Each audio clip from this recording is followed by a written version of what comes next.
We're going to be talking in this week 3, still about chapter 2. I think there is continued lack of clarity about chapter 2. What really is agency? Where do we feel that authority, sovereignty, engagement, possibility, power, agency in our lives? And we've been investigating last week, and we will continue with chapter 2 to investigate what gets in the way of that reality. What old believed storylines, often handed down to us, do we buy into to fall into powerlessness, to fall into unworthiness, right? The trance of unworthiness, to fall into the belief thought that I don't have what it takes. You have been placed perfectly in front of this path, this life. It is not random. It is not accidental. It is not just there it was, me in life. No, you are exactly where you are to be to influence, affect, heal, and to be of benefit and contribution, right where you are. And so we were looking last week, weren't we, at the belief thoughts that somehow it's wrong. I shouldn't be here.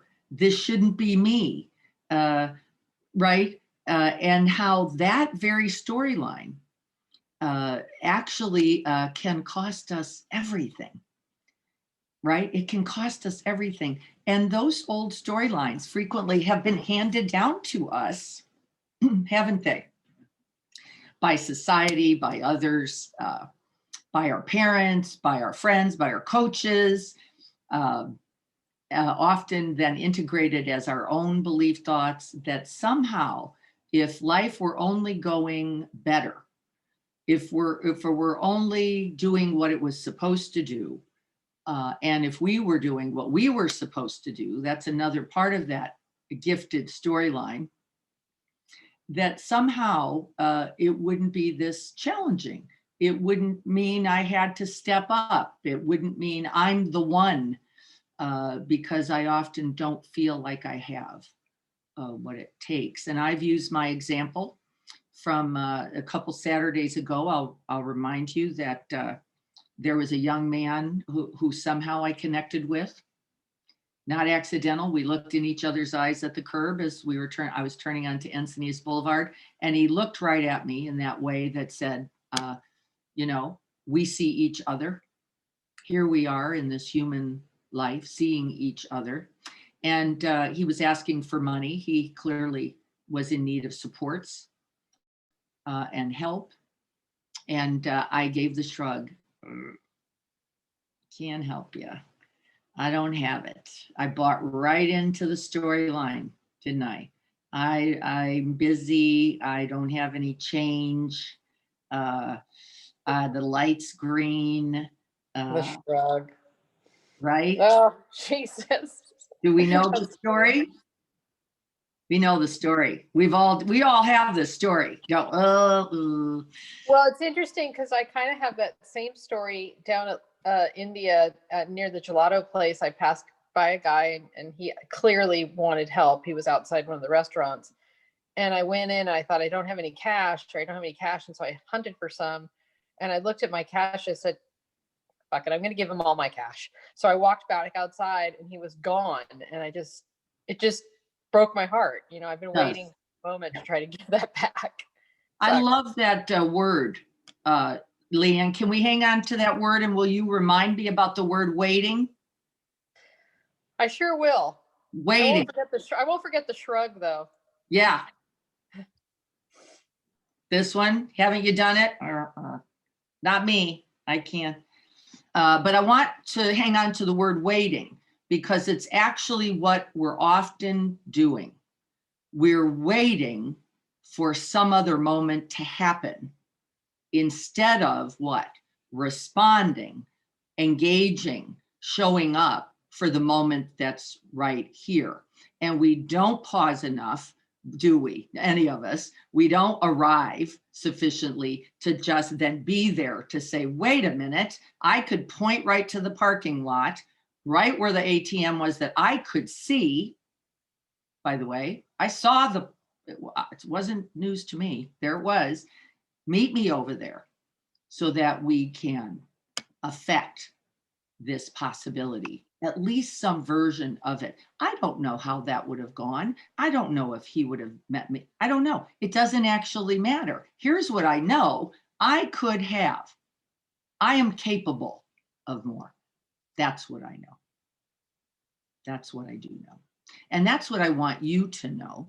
And that's what this chapter on agency is all about. How to fully step in to our lives one moment at a time, because I don't know how to do the whole thing yet, and you don't either.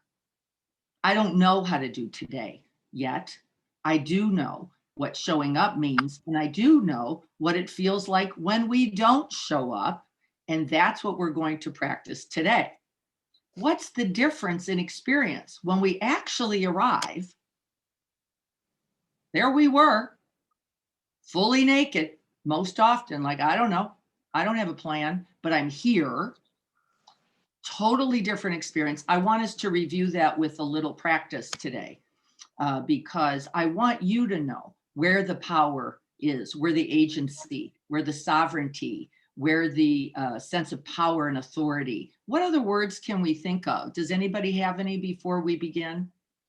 Because agency has been, and this agentry has been a very difficult word for people. We typically think of it as a collective. I agree, by the way. I think it's a collective of resources. Yeah. Right? It's true. What else might work? Well, I think agency as a particular effect, and agency is a motion forward. It's your own agency and Movement, resource. right. I mean, These are other words. Yeah, it's an action or intervention. So I've always thought of it, since you started using the word a couple of weeks ago, that agency is of movement. It's action. It's lovely, beautiful. Forward motion, movement, action. What other words can we come up with? I love these because we need them. Not everybody's getting. We're not together yet on this, which is why we're going back to chapter 2. It's been very confusing. Self-processed, self-activating. I like that a lot. Self-activating. Wow, lovely. What other ones? Let's talk about it. We're not getting it. Got a lot of people going, I don't get this agency thing yet.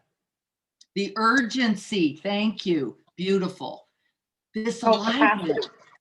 It's alive, isn't it? You can feel like wells up. It's energetic. It's urgent. It's immediate. What's the other word? Direct. How about capacity? I think capacity to me is a huge word, and I like how it connects to, like, we can do more. And it's not just we can do more for other people, but we can do more within ourselves. Yes. To exercise the mindfulness on a daily basis when you're feeling like, oh my God, I'm about to pass out, or I can't be nice to another person and whatever. I just think it's capacity. It's understanding it's really powerful. Lovely. Is there anybody there who can write these words into chat?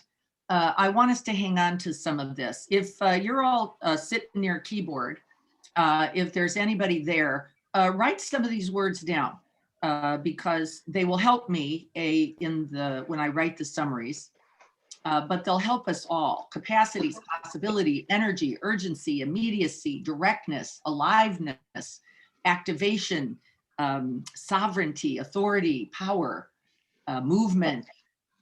Right, you get this idea. Beautiful. Okay, let's start from there. Thank you, Leslie. Capacity to act with mindfulness, with presence, with showing up. That's one of the words I've used, showing up. I just got me in the present moment, joined, got unstuck. Thanks, Jan. Unstuck, like that one too. Unrestrained, yes, fully available. Showing up. I Right? think this is also internal belief that you can do something, that Yes. you have capacity. Yes. If we wait for that, Victor, we sometimes can get in trouble. Yes, ultimately you go, but I want to talk about what that is, because actually, I don't think it's with the belief thought that we're good enough. It isn't with I can. I think we wait too long for that. I actually know for sure that believing I can't gets in the way, but I don't think we have to get all the way to I can because of what? The groundlessness of the present moment. We know shit. I don't know. I need to believe I can do it before I do something. Often we do, and it's why we don't go. Let me tell you, it's one of the reasons we don't show up. Okay. Because we go, I don't know. I don't have it. I don't have a plan. I don't have a solution. I don't have any money in my pocket was my beautiful excuse. Well, the ATM was, 200 feet from me. And because I bought in to the storyline, I can't, I didn't do what I was capable, said Leanne, possible, unstuck myself from the story that it can't be me. I don't have it. Empowered, arriving with presence in the moment, patience, showing up. Be careful about patience. Yes, we need to have it for ourselves, but be watchful, because sometimes we can use it as an excuse. I'm going to wait this out.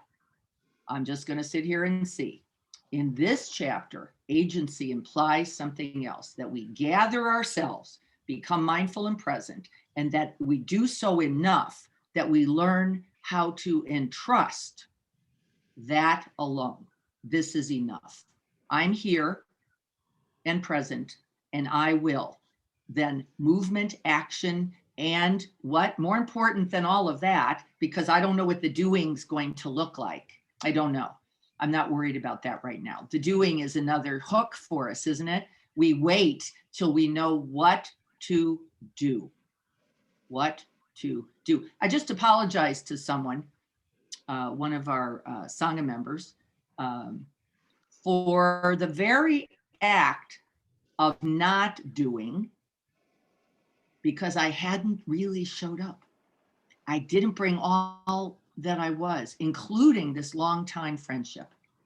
I acted from my role as a teacher, but I didn't really jump in completely to the truth, the reality, the dharma of this longtime friendship. And of course, he was shocked and went, wow, I never felt that. And I didn't expect anything from you more than what happened. But what he did say, and I loved it, was, yes, it did cause harm.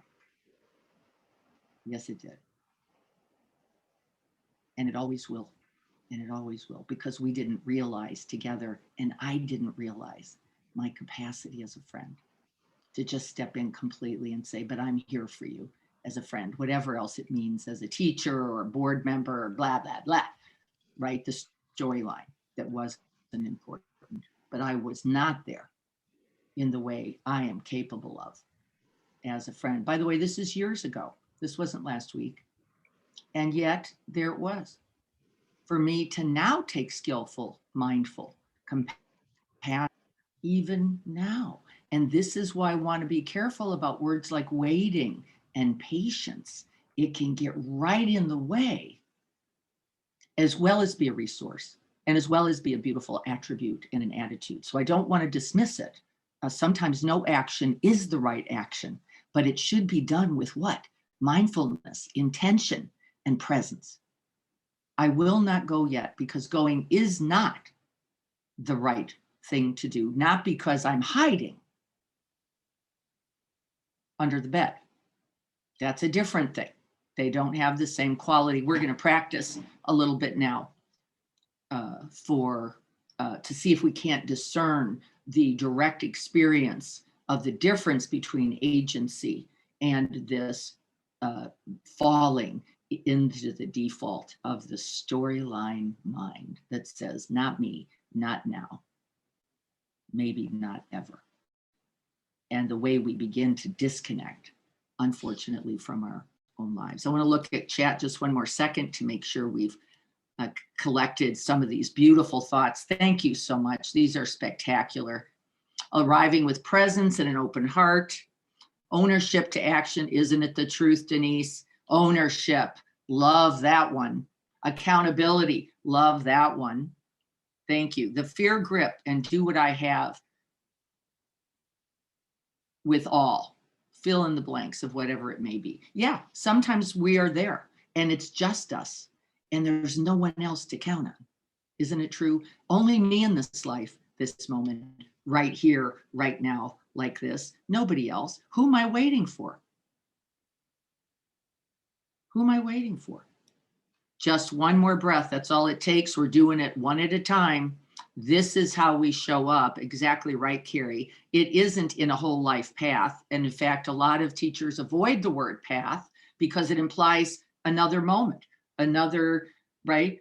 No, just this one. And that's why our mindfulness practice is so essential. Apologizing allows for vulnerability. Yes, it does. It says, I messed that up. And I messed it up having to do with my fears, having to do with my insecurities, having to do with my own anxieties, pain, or protection. The only thing I wanted this person to know is that I loved him and that it had nothing to do with the value or the worth of him. It had to do with the fear in me that I didn't take a stand in a way that was really with greater clarity and energy. We'll talk about that too. Generosity, catapulting, interesting. Yeah, we are flinging ourselves off the precipice of the last moment, aren't we all? Diving deep to this one. That's the truth of it. That is the truth of it. Thank you all. That was absolutely outstanding. I appreciate that. I'm going to click us off for a second so that I can get to the Bodhisattva prayer. I thought the Bodhisattva prayer was the only way to go today. The only way to go. If we're talking about empowerment, agency, urgency, immediacy, action, momentum, movement, there's no better. This is a part of the prayer that the Bodhisattva, the Dalai Lama himself recites each day. I would just like to get one person to read it, hopefully someone who does not typically read. If we could get someone to come forward who hasn't before, here's an opportunity. If you're thinking maybe that's me, click on.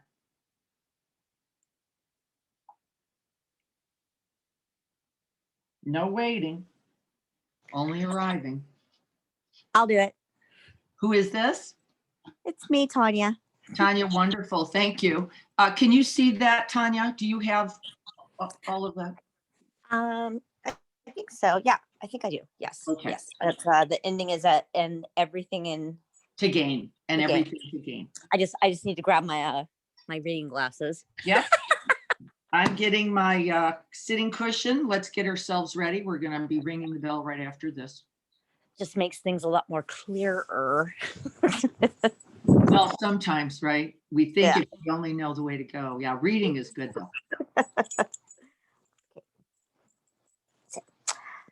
May I become at all times, both now and forever, a protector for those without protection, a guide for those who have lost their way, a ship for those with oceans to cross, a bridge for those with rivers to cross, a sanctuary for those in danger, a lamp for those without light, a place of refuge for those who lack shelter, and a servant to all in need. We have much to gain now and nothing to lose, nothing at all. And the world with you as a stable center has nothing to lose and everything to gain. Thank you. Thank you. And so prepare to sit.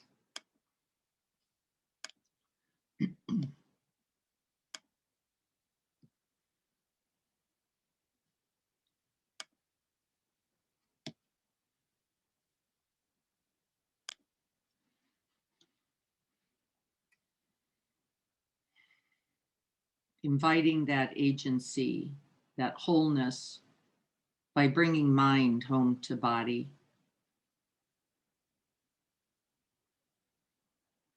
As we let the body settle and be supported by the earth.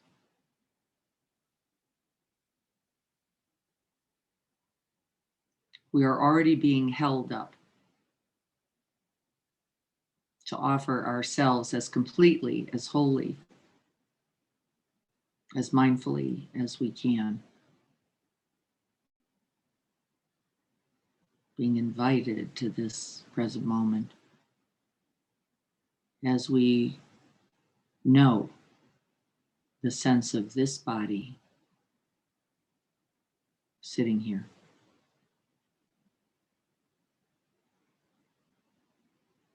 And as we sit and rest and breathe,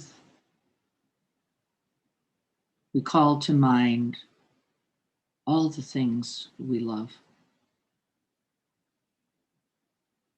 The freedoms, the challenges, our strength and our vulnerability. We hold it all here. We let it open us.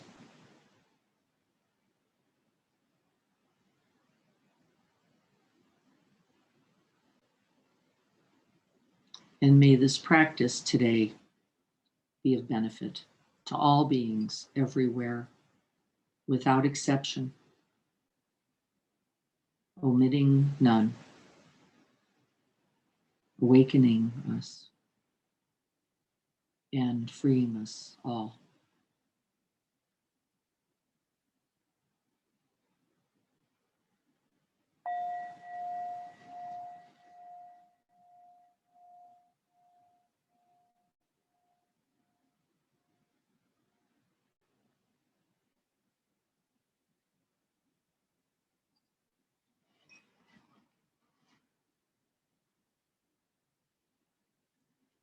Seeing if we can use that very out breath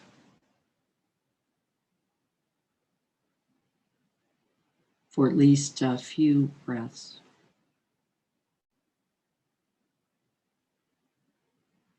Touching in the beginning, the middle, or the end.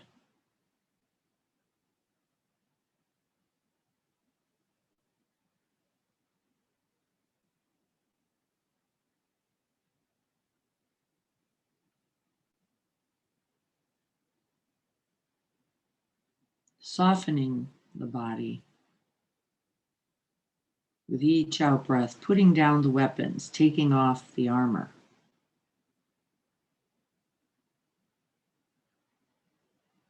Shedding the storylines so that we can simply come to rest at the end of the out breath.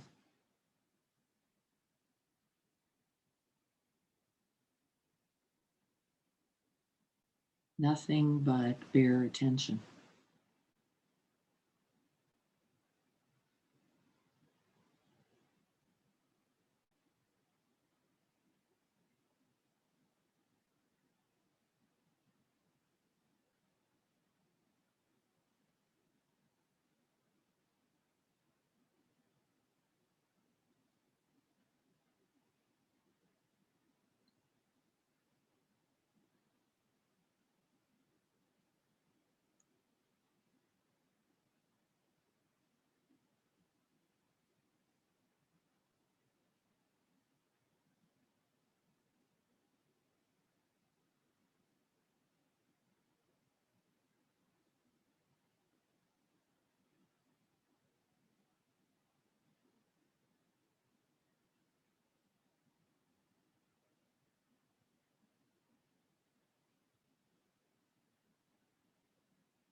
See if we can arrive to the out breath as completely as you can.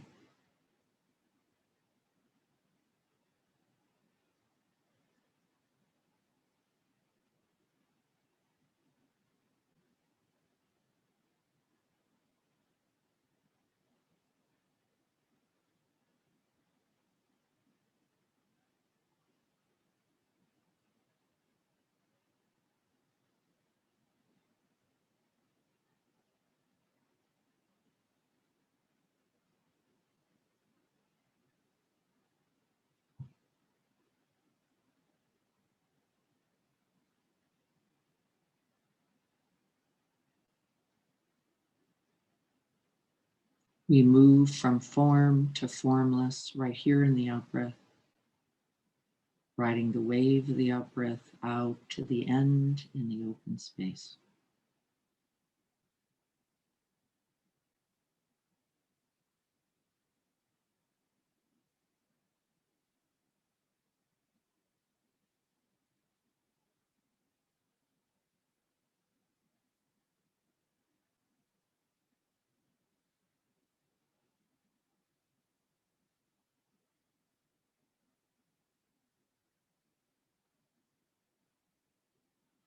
Our tendency in our old story is to hold on, to grip, to grab, to cling to some handle, even the breath. And in this practice, we use the breath to guide us to the end of the breath in that open space. But make sure that you touch in.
There is nothing to wait for.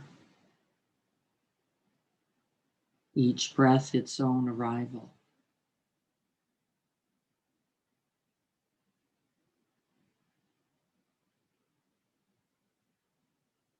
Don't look for some other moment. There is only this one.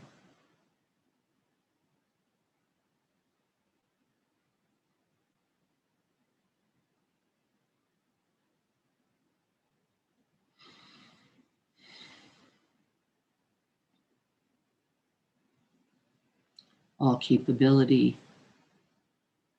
all momentum, only here.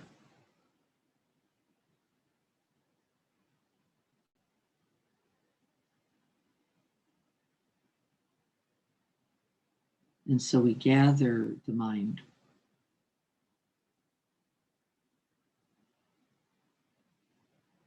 We unify it with the body.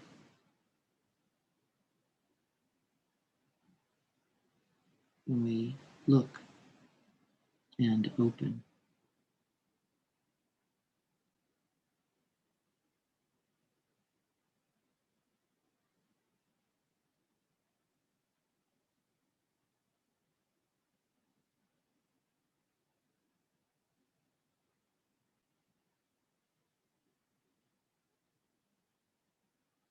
This very arrival is the beginning of that experience, that reality of agency. You first have to show up.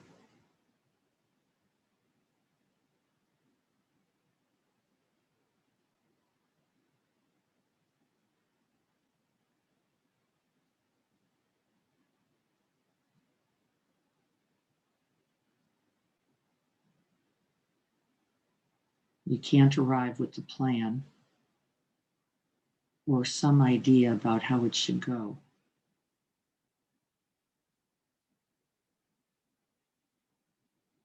It takes more.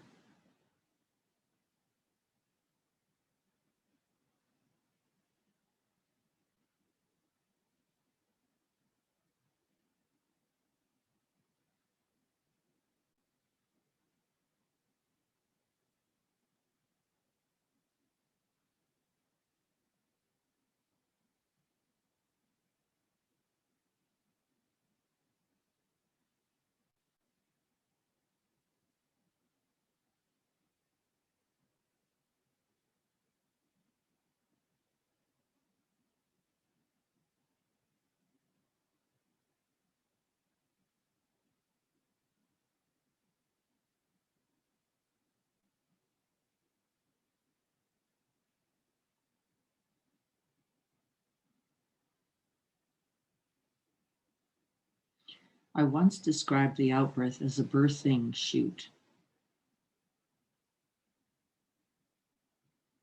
as a womb that pushes us right out into the present moment,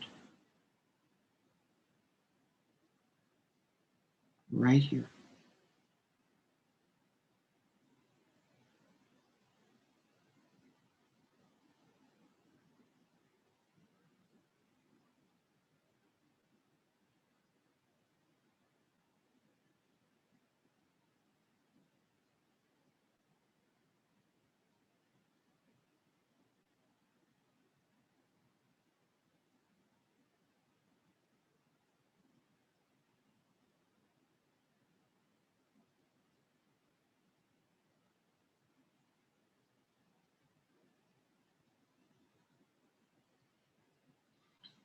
Make sure you contact the present moment once you arrive.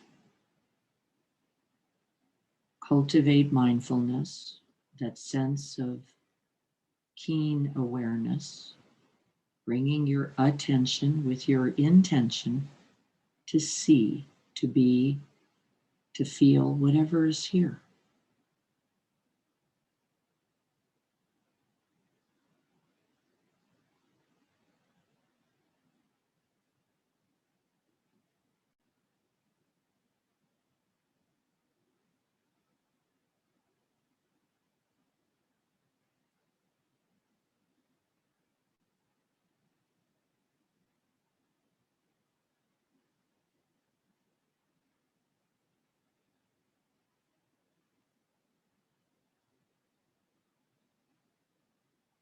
Can we simply arrive to the present moment and then practice opening?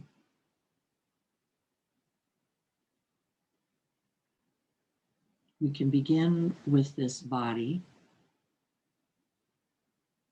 and our senses.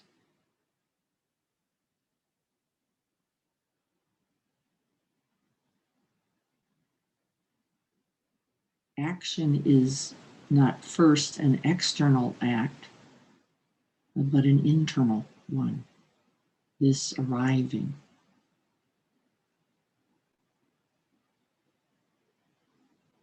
And then this attending.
In this arriving and in this attending, we are beginning to cultivate that agency, this presence. We and the world, we and this life, ourselves and this moment, unified, connected.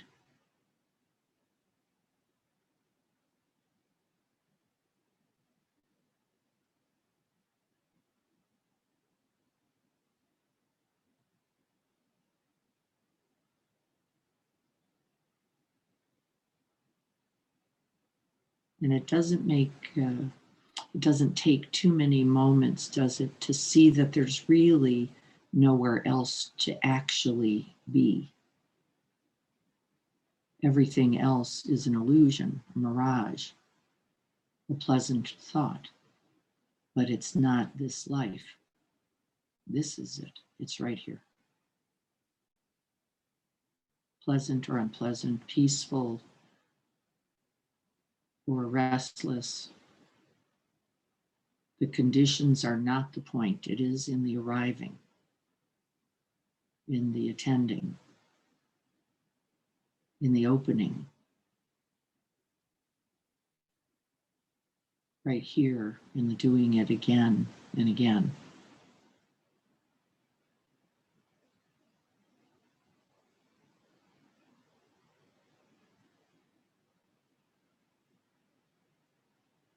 We show up without the storyline, without any ideas, so that we can most clearly see the truth of the present moment.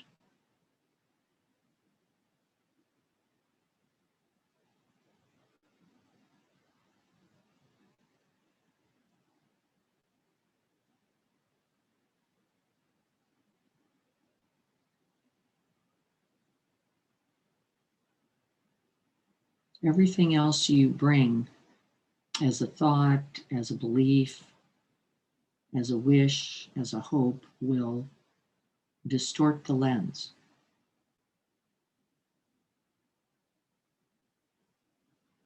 And so we begin like this, bare, naked attention,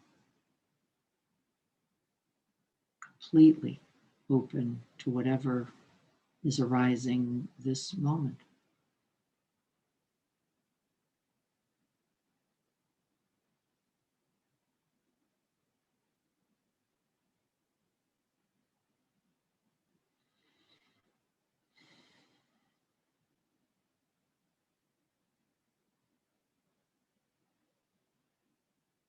And you're resting in that space so that you can begin to feel your own capacities, so that you don't bring those limited thoughts about who or what or when or how.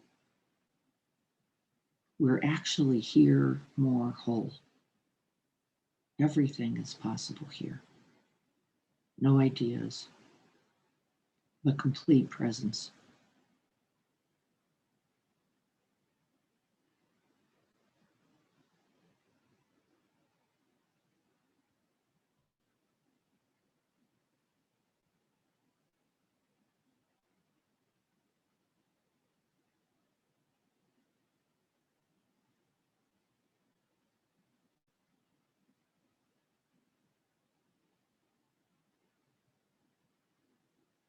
And in this act of complete agency, fully arrived to this moment and this one, I'd like you to call to mind a challenge, the confusion, the misunderstanding, something that you have been trying to work out, most often using thoughts and perspectives and, of course, our bias. And I'd like you to just hold that in mind, placing it in that wide open space at the end of the out breath.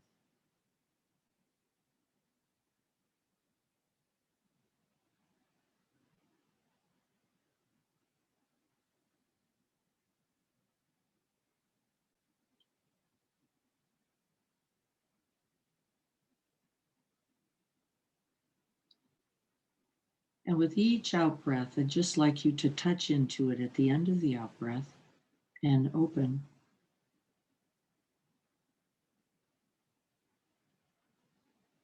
Seeing whatever's there.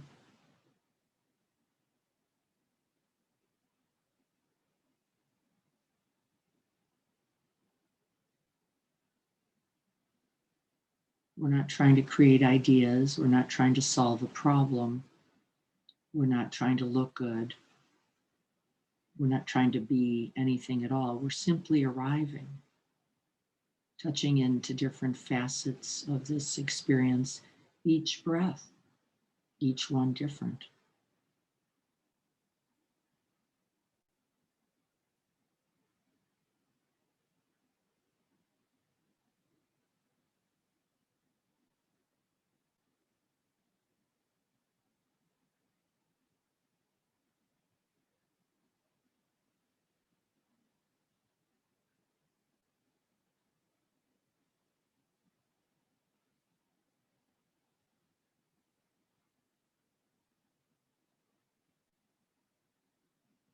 You may notice thoughts about the situation, just noticing thoughts. You may notice an impulse, an energy to solve, to resolve, to fix, to flee. Just noticing.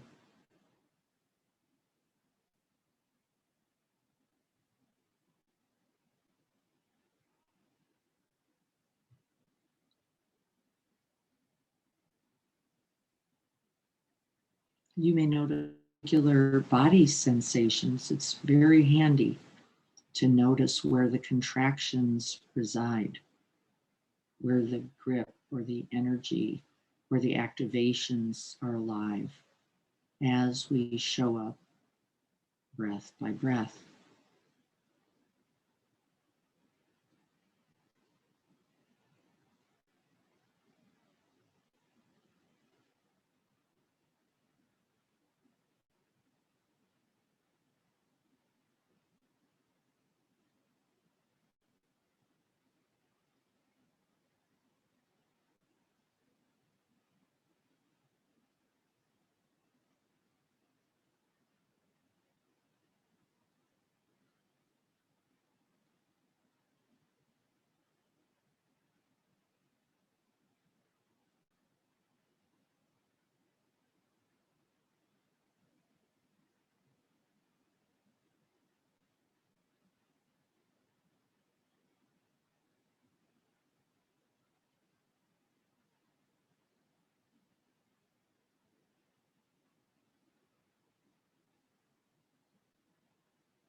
Touching in, making contact,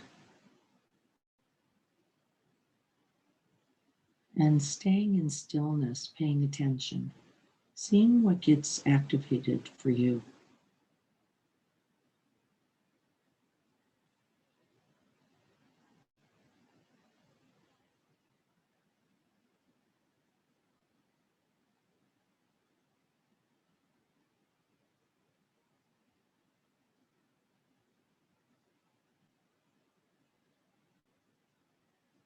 What does it feel like as you touch in?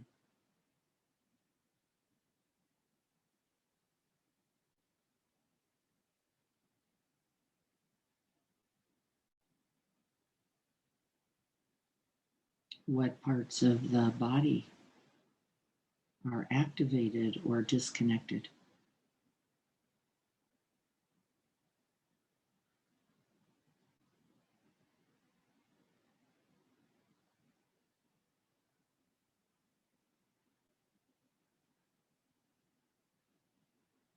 There is agency and sovereignty in the knowing as we remain still and present.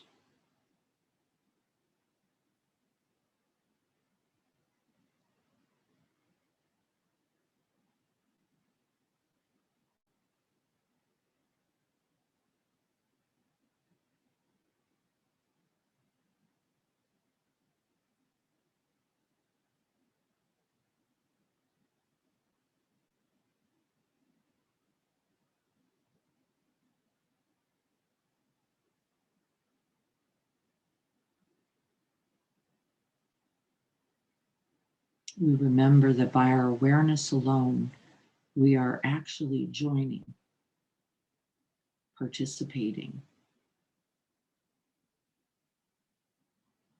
with this Dharma, whatever it is, whatever is arising here. No problems, no difficulties, all in the knowing, all useful.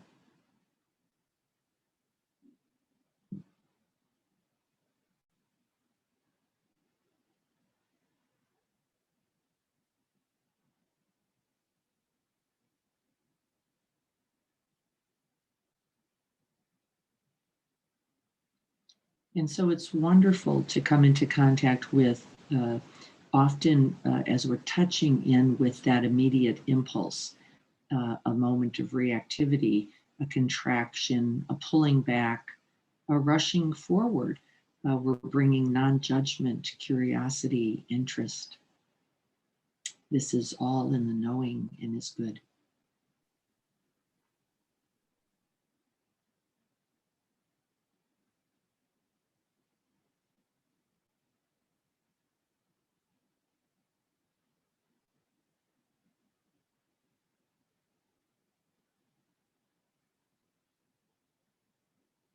We can use our own mind, body, and heart as we are arriving to feel into the experience completely. It's not the whole truth, it's just the truth that we can know this moment.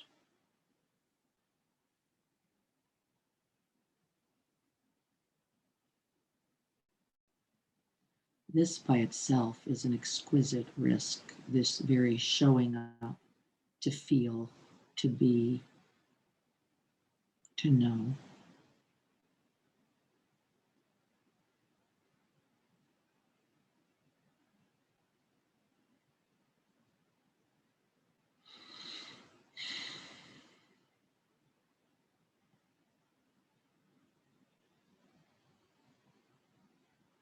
You may notice the tendency to distraction, the felt sense of wanting to get out or move away.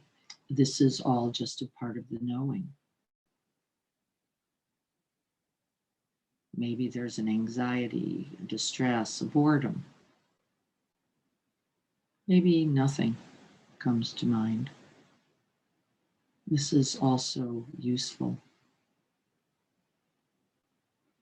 We simply then arrive to this.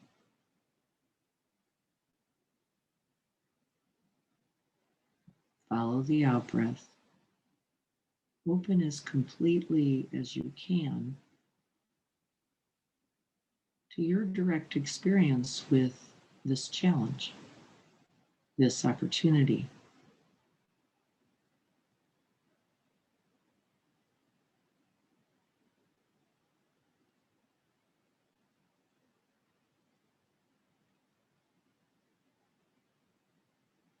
We can use whatever is arising.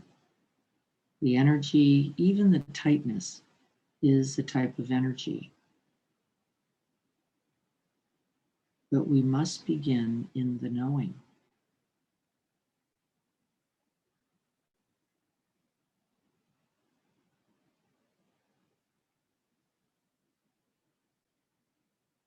You might notice impatience, the wish for a solution, thoughts about this checking in, dropping in, showing up.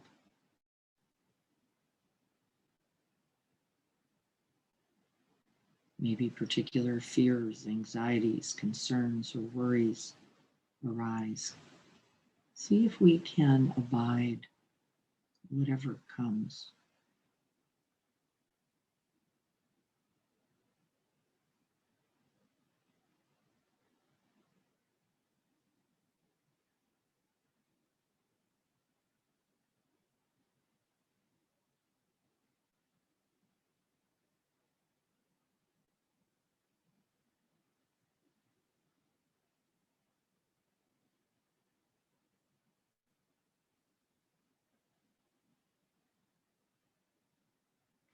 And then I'd like you to imagine the wisest, most loving, most capable, most fearless being you can imagine. I just had an entire chorus of arrivals. It wasn't one person, it was many. As I named those qualities, people appeared. They are actual people in my life, but they are also sacred, both in their love, their wisdom, and their courage. And I want you to call those resources to mind and place them around you.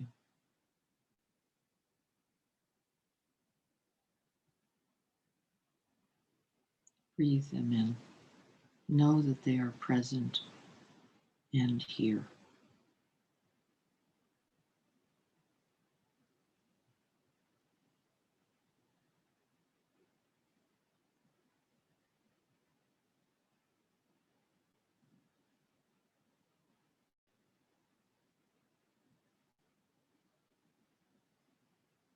Calling in the resources.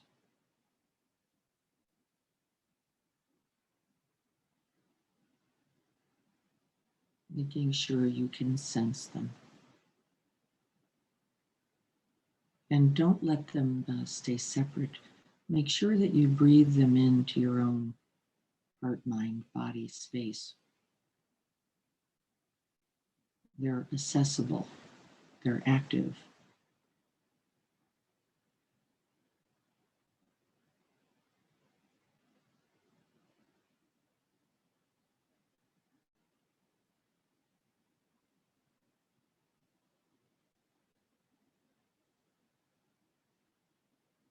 And the question you ask them all is, what can I do? That I am here, that I am present. What can I do?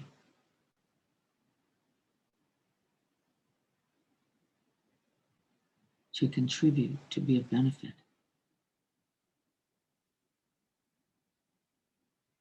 And you don't seek the answers, you simply let them come. We're not grabbing, we're just deeply listening. Here I am with this situation, fully present, all my resources gathered about me and within, breathing with and in. What can I do? What is my call to contribute?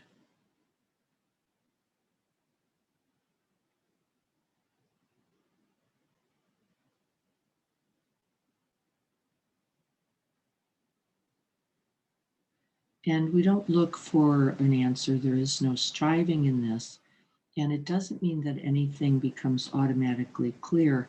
The truth is, the work here is to rest in the truth of our own agency, our own resourcefulness, our own capacities. As we pay attention, as we open to the moment we're in, this is sufficient, always.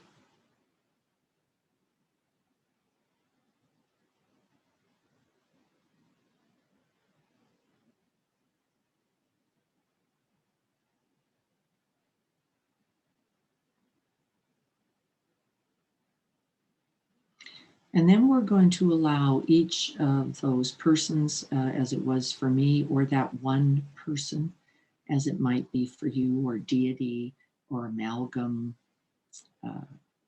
however it is appearing, to offer you the secret, to offer you instruction, to offer you whatever is needed.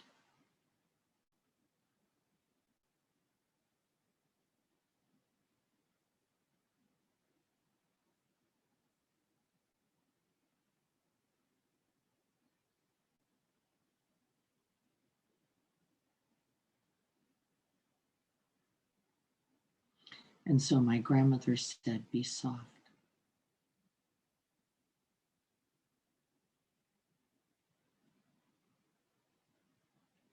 And my father said there is strength in this very being soft. Remember this. See what comes for you. It may not be words, it may be a felt sense. Maybe a sense of ease or energy, an activation, a commitment to continuing to pay attention.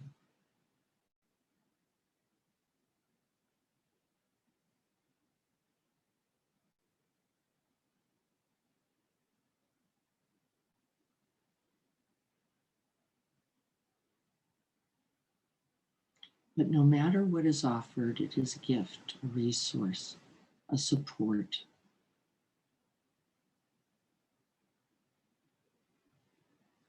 It reminds you who you really are and the capacities of your own Buddha nature.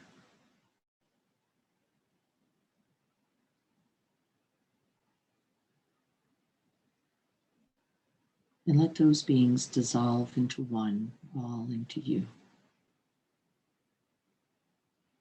holding all those resources, all that wisdom, all that love.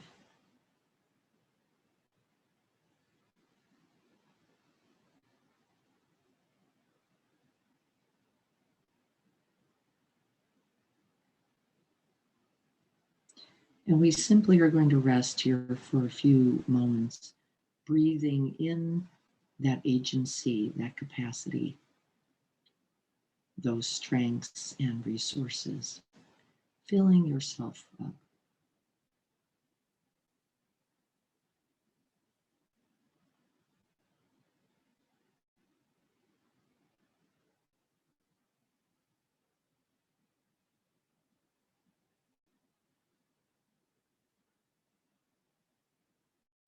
What does this agency feed directly?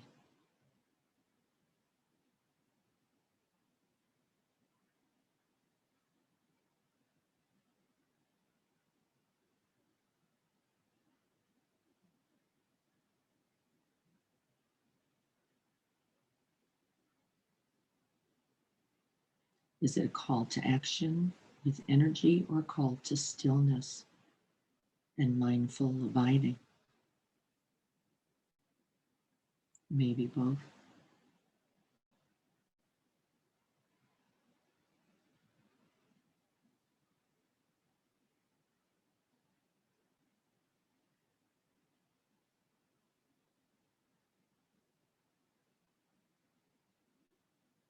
Remembering that you can call on these inner resources at any time, and that in fact it's wise and skillful and loving to do so.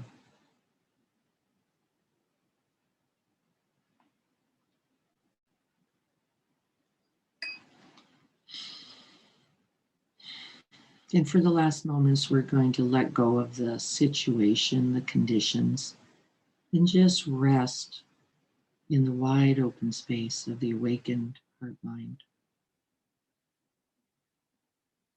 resourced up.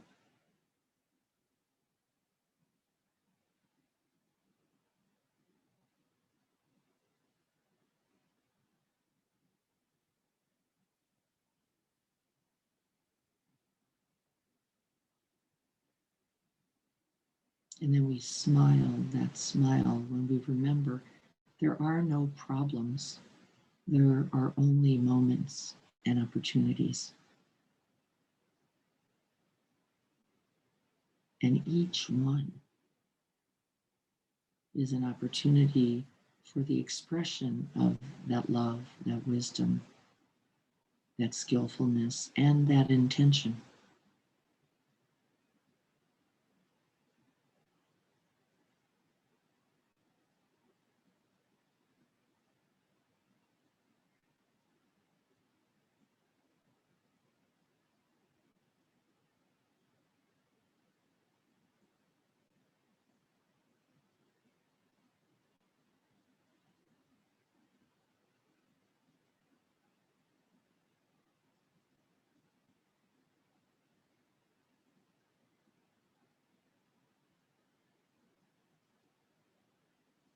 agents of our own lives, of our own path, intersecting with the whole of the world. One breath at a time.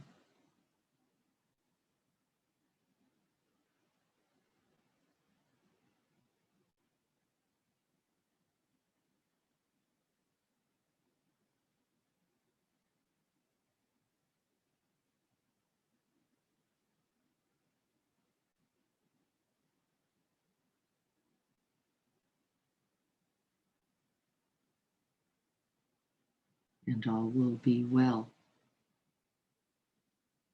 and all manner of thing will be well.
Taking a moment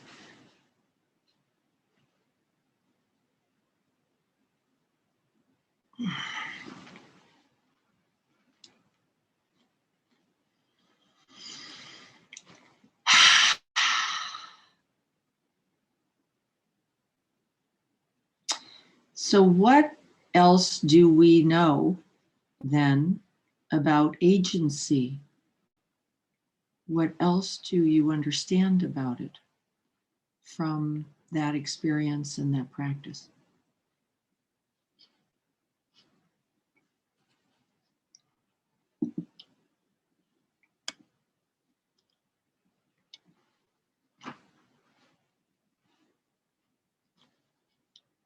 You can come on line, just say hello or chat in, either one. What do you know? How have you been informed about agency and what is required and what is possible? Two key questions. What is required and what is possible? I experience agency as being immediate now. Only place it can happen. Not tomorrow, not yesterday, not at 7:30, not at 8:30. That immediate, Dennis, that's right. Showing up just now. This is it. And then it actually becomes, geez, does anybody notice this? Workable. Now it's workable. Now I can actually arrive just here. This is it. I don't figuring out later, before, it gets in the way, doesn't it? All those ideas get in the way. But the now, the present, the just this is digestible, as the present moment already is and always is, because what? Here we are. Here we are in it. Sense of being depleted after taking action. I would like to talk about that some more. What's the depletion? The action is taken, and then what? Denise, do you want to say more about that? This came up recently with a friend, and that sense of agency almost overwhelmed me. And I saw that as an opportunity to take an action without hesitation. And it was cathartic. I think it was depletion in the sense of, I saw Anika's comment about creating an opening, like just letting it all flow out. Yes, I'm going to use the word release, Denise, and see if that, I'm understanding, I think, what you're saying now. I think there is a release, a kind of whooshness to what you're saying. Some people do describe that, now that I'm connecting with what you're saying, as being wrung out. Is that what you're, Yes. this kind of being wrung out? Like all the, Exactly. I would not have used the word depleted.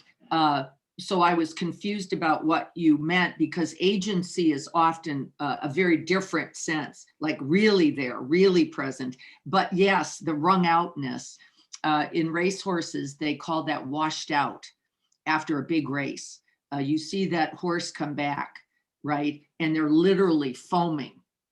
They're foaming with being washed out. All the adrenaline, it just all went into that moment. And there's literally foam all over them. It's really quite an interesting experience. And they are, right? It's just all been put in. It's all been put in. I've got what you're saying. Thank you so much for clarifying that. I was worried because that's different than that emptied, meaning deficient. This is emptied from action, emptied from energy use, empty from the usability of it all. And there's like, blah, it's all been employed. It's all been activated. So yes, I understand that very well. And it's actually completely true and not negative. It's not, it's just, bleh, it's all been put out there. I'm happy you said that. Yeah, thank you. Not negative. Thank you. Yeah, not negative. No, there's a vacuum or an opening, a need or a shortage. The perception is, and the action that your higher self proposes steps into that opening. Yes, you have to be in the opening though, don't you? Yes, you do. The mind will not find its way. The heart mind cannot find its way with what? Thoughts about it. And then I'm supposed to, and then you're supposed to, and then you're supposed to be grateful, and then you're supposed to smile and thank me back. And then, I feel good about myself, and then I feel like life's possible. And then all those thoughts actually are limiting, aren't they? All. They're prescribing or proscribing, like it's got to go like this. This gets us in a lot of trouble. It's why I use the word higher self. I don't know if that's an exact word, but the thinking mind can't really fill that opening. I mean, I feel like if that gets involved, then the action becomes either not happening or cramped or something. Exactly. So it has to come from the heart. It has to come from that other self. That's right. And then you can't, maybe I'm exaggerating here, but I feel like then you can't really go wrong with that action. Yes. That comes out of contemplation and meditation. That's right. And presence. You show up and you trust whatever comes. And we have to fully trust that, don't we? What else do you have? But that present moment, calling the resources to bear, right? That's it. That's very much what happened. I've talked about this before, but I'll say it again quickly. Being in the zone, yeah. The gentleman on the New York subway who had that child fall onto the tracks and was standing there while everybody was screaming and running about and going bananas, and nobody could figure out how to get the child. And he was actually the most still. He got onto the tracks, laid on the child, and the train went over him and nobody was hurt. And of course he became the hero in New York, and people were, and they were, like, you're the bravest, and he said, no, I just sized up my situation. And I realized there was enough space there for this to work, because he wasn't all in the thoughts and the God, and he was just there. fully present. And that was a beautiful example of that. And Annika, you're exactly right. You cannot go wrong. It doesn't mean it goes well. That's different. Watch that. That's a striving. That's an outcome. That's a result. It doesn't mean you don't show up. And as Carrie knows, the patient dies. Right? And that's exactly right.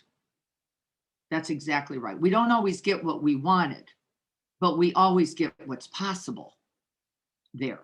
And we don't like that. We want what we want, don't we? We have a whole bunch of ideas about, and then this should happen, and then that should go right. No, but the showing up is right, and what the result is right. And yes, there can be healing and the patient dies all at the same time, as we know. And we don't like this. We want a guaranteed result, don't we? We want to know that we'll be appreciated. We want to know others will like us or like the circumstance, and we have to give it up. We have to give it up. It's essential on this path that we don't go, and then you'll like me more, or then you'll really appreciate me, or then you'll see what a good person I am. No, not necessarily at all. And it didn't make it right. And it didn't make it exactly what needed to happen. And the storyline did not get switched. You're going to have to do that work by beginning to recognize that that was never the storyline. It was really never just about you and how you looked and how it, the result, getting the result we wanted. I'm going to read this. Let me put it over here. It comes from intuition, not deduction. Thank you, Tom. That's right. The cognizing mind is limited. The cognizing mind is limited by the box of its conditioning called that training, that experience, that history, that belief thought about me, that belief thought about you, that belief thought about change, that belief thought about life. It gets in the way. We've got to let that all settle down to see clearly what's actually present and then possible. Thank you so much, everyone. I really appreciated those pieces of feedback. I want to go to the Real Change Study Guide. I don't actually, let me take that back. I'm not telling the truth about this. I'm speaking out of turn. I want to go to something else first. I want to go to chapter 2 again. I'm going to try to find my way. And let me see if I can now include you in that. Can everybody see this? Dennis, can you nod if you can see the text? You can see the text. Okay. I want us to look at a few more of the words before we go to the homework for this week and the practice for this week, which is this one, activating agency. We have to activate agency. We can't just hope it shows up. Did you notice? We didn't start there. And yes, you could feel some sense of it at the end, but it requires some qualities, and mindfulness is certainly the one. But I want to begin with the blue phrase here. We can all move off the margins of our lives. Joko used to call that a substitute life, the safe one, the one that doesn't get you in trouble, the one that doesn't get you noticed and doesn't get you rejected. It's the bardo. It's nowhere, actually. And the way Sharon says it is the margins of our lives, the feeling of just watching and waiting for what? We can discover which limitations are crafted by cynicism, hopelessness, the belief thought that we're not capable, the belief thought that we don't have what it takes, the belief thought that it can only go badly. Those are all the old storylines that we drag in and go past them into the center. That's where we went today in the meditation of change, giving life to what we care about, right? This is it. She talks about the belief stories that others hand to us. This is not the problem. This is not the problem. Everybody's got an opinion. Everybody's got a storyline. Everybody's got a sense of who they think you are and who you ought to be. But what's true? Nobody knows that. They're all carrying their own lens. Everybody's got their own biases, their own conditioning. And so their thoughts about you are not actually particularly relevant. Your thoughts about you, however, the ones that you've bought into, the ones that you've taken in, these are relevant because you're living the limitation of those belief thoughts. So be watchful. The other storylines not relevant. The storyline of that you take in, absolutely. Happy birthday to Thank you, dear. Thank Happy you. birthday to you. Happy birthday, dear Diana. Happy birthday to you. That was my husband singing me happy birthday. How lovely is that? The storyline that we limit ourselves by, the identity we collapse is the word I'm going to use. Happy birthday. Thank you. So you're the groundhog, huh? I am the groundhog. How fabulous would it be, Seth, to be born on Groundhog's Day with two brothers? Yes. Oh, that must have been a fun time. Thank you very much. Can you not imagine every hog word? Yeah, for the last 66 years. Yeah, of course, only fun and ultimately loving. But I We should remember. all sing you happy birthday. No, yeah, don't sing me happy birthday. No.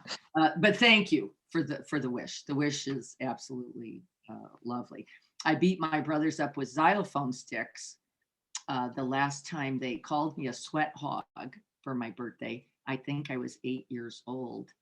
And I had a xylophone. I took the sticks and I had twin brothers, not my twins, they were twins, and beat them up. So agency, feeling like we could take action with the truth of the moment, not based on the storyline. And I want everybody to watch their habit identities stepping in, their marginal selves appearing that say what? Only this, not this, can't, I don't have it. And I want us to keep taking that exquisite risk beyond. But what did we just practice? Without stabilizing, without centering oneself, without dropping in truly to wholeness, and we've called that holiness because it's completely correct. That's the most sacred being. Your true agency cannot be revealed. And it's learning how to do that on the spot, in the present moment, again and again, and learning to trust something about it. There's a story about the Statue of Liberty. I know that many of us have a lot of mixed feelings about the Statue of Liberty because it has not always been lived, though it is a right ideal. It is a right aspiration, and also not one that has always been realized. But that's up to us now. How we realize it now is up to us. Have you considered that what you do and what you don't do tells a story about you, your value, your worth of yourself and others, and that we are living storyline. We're living it out really every moment. Big forces beyond our control. Sharon talks here about the limitations. I want you to watch for them this week. The limitations of sometimes we don't have the resource. Sometimes there's illness, poverty, the realities of a circumstance that we must attend to also, and that it is not unreasonable, right? So I don't have $1 million today to feed everyone in San Diego, let's say, but I might have the aspiration to raise money.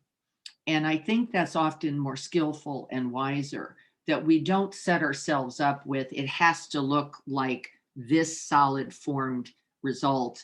I think it's much more skillful to say, I'm going to take movement in the direction. I'm going to apply energy towards that in a way that is always possible. As we just saw with our Healthy Meals Project, that was simply an idea. How do we help let the healthcare workers know that we value them, that they're important, and that they are being supported by us? And we came up with two things almost on the spot. One was to do the proclamation with the Encinitas mayor, who's going to be celebrating the Scripps team as well, as feeding them, letting them know that they were valuable enough to provide resource and support. We're also going to be writing thank yous to them, so stay tuned for that. Being paralyzed by often these conditions that we cannot necessarily work out magically in the moment. Be watchful of this habit. Well, I want to feed everybody. Well, that's great. Can you start by feeding one? And being watchful of these grandiose and often deficient identities that we put on. And that's almost always something egoic, by the way, in us. I've got to feed everybody always or no one. Those are not real possibilities. That's not how we begin. We can say today, this moment, here I am, and can be making the offer of this. A sense of agency to protect and to preserve it is also important. It means that you yourself deserve resource. You yourself deserve rest. You yourself will require supports as you are, in fact, an agent and a resource for change. And we have to be willing to offer that to ourselves as well, not just always what can I offer, but what I need so that I can make the greatest offer possible. This was a man in Delhi, a little story. Everyone has something to give. No one is excluded. The possibility of agency, no matter your circumstance. Because circumstance is not what dictates. It doesn't mean it's not a reality. Sharon just said in the last sub chapter, it is a reality and you have to work with it. Sometimes given the realities of that much energy, that much time, right? And I believe those things very frequently are also movable in their way, in their time, and not always. Sometimes we're as sick as we are, and that we have the energy we do, and we have to accept the limit of that to begin whatever it is, the offer we're going to make. I liked this. Let me go back up so I can see what she's talking about. The Recovery Cafe, which was feeding people in San Francisco, where there was a lot of homelessness, a lot of addiction, a lot of mental health issues. Their mission, they go on to say, is to come to know ourselves as loved with gifts to share. These were homeless people who gathered together to help each other, and has actually been quite inspiring. I too need community. This is that offering to oneself what we need. We all need this, not only for the resources of love, care, and attention, but to be a mirror, to be a reminder of our goodness. And that's her point there. And that we not only are receivers in the community, we are contributors. Your very showing up here every Tuesday or Saturday is both. You are both the recipient of the good and the gift, as well as you are the gift itself. And that we have to remember both of those in order to form right relationship to our agency. We are both the resource as well as the one who is deserving of resource. She says, as we talked about on Saturday, and as Anthony so beautifully spoke about, that it is often suffering, it is often pain, it is often injustice, inequality that activates us. We're going to be talking next week about anger and how you can use anger as an activation rather than as a limitation, but we cannot be lost in it in order to make use of it. It's an amazing energy.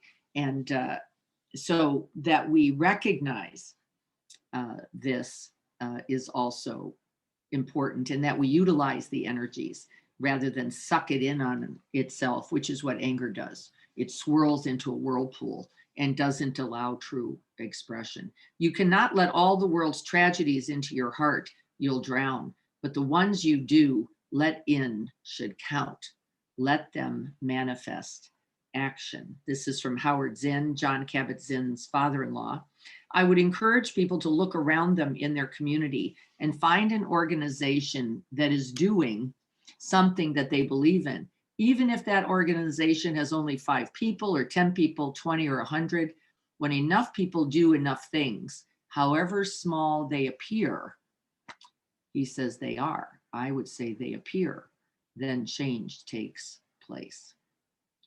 We keep exploring the nature of the energy that moves change. This is what I wanted you to make contact with today. What nourishes it, what dampens it, what untangles and makes it available, what distorts it. I want us to look this week, in fact, I'm going to let this stop here. The rest is more just noticing the storylines. But I want us to ask this key question.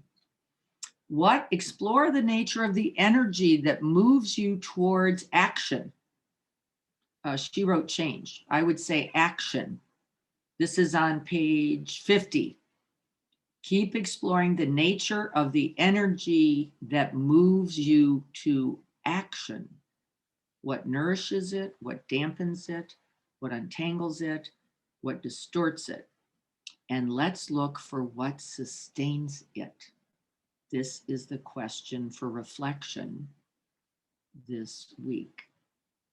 We're going to use this then next week as we make contact with anger, which is one of the first contacts that we make with this impulse for change, this impulse for action. We want to be careful because if we just go rather than settle, stabilize, and resource, that can become the poison pill that we take hoping that others will die, it says in this chapter.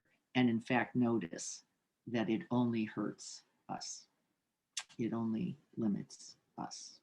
Okay, you're going to be making contact this week. What's the on-the-spot practice? I'll write this to you. The on-the-spot practice is to drop in, gather resource for at least 3 to 5 breaths. Stay present, attentive, and mindful, and open to the situation before we get activated to respond. Can we pause at the precipice and simply open first, gathering our resources? That's what we're actually doing there, for then skillfulness, for then compassion, for kindness, and for love. Had I done that that day so long ago, when I, by accident, without intention, but still caused harm, abandoned my friend, right? It doesn't mean that I meant to. It also meant I was acting from some other limited place. And yes, it does also have a consequence that then often will require things like correction, right? Things like apology and atonement. And rather than construct those, we might construct the pause and the opening that allows us to see most clearly the possibility. All right, we're going to be reading chapter 3, anger, a very important chapter. We're going to spend at least 1 week on that one, but I wanted you to have a better sense about this agency because if we're strung out, if we're fragmented, if we're distracted and disconnected, that anger will actually become a weapon against us and also others. So we want to gather ourselves mindfully in this resource of agency first. So let's practice with this. I'll put out some notes. Thank you for those who helped me with that. Looking at what feeds it, what fuels it, what distorts it. And so let's gather ourselves right here, coming back to the present moment.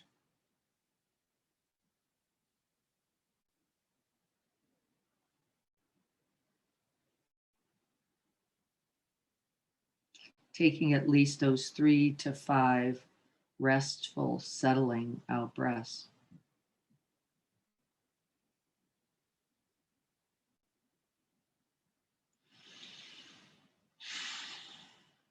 gathering those resources, those wise ones, those loving ones, and breathing them right into you. Trusting their goodness and their aspiration to be a benefit. May we dedicate the blessings of this day and this practice. May we gather all the resources, all the energies, breathe them in, offering them to yourself, and with the out breath, sending them out for all those in need.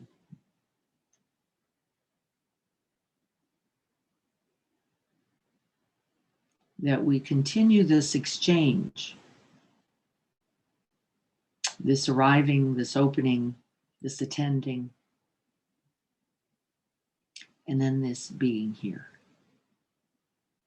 You can't go wrong, said Annika. May we all be happy. May we all be healthy. May we all be safe.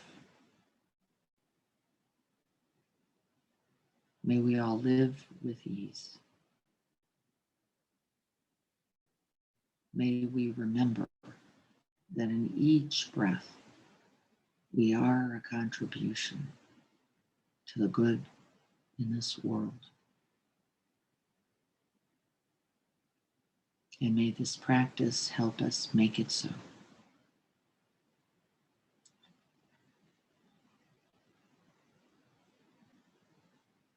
So be it.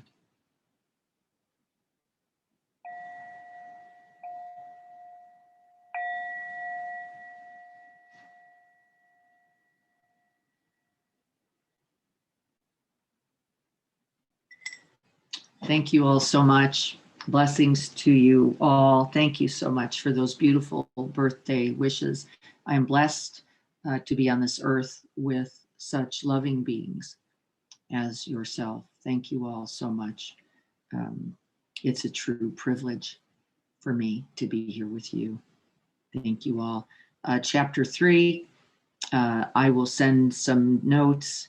And if you're still not understanding the idea of agency, please let me know so that we can have a few-minute conversation about it.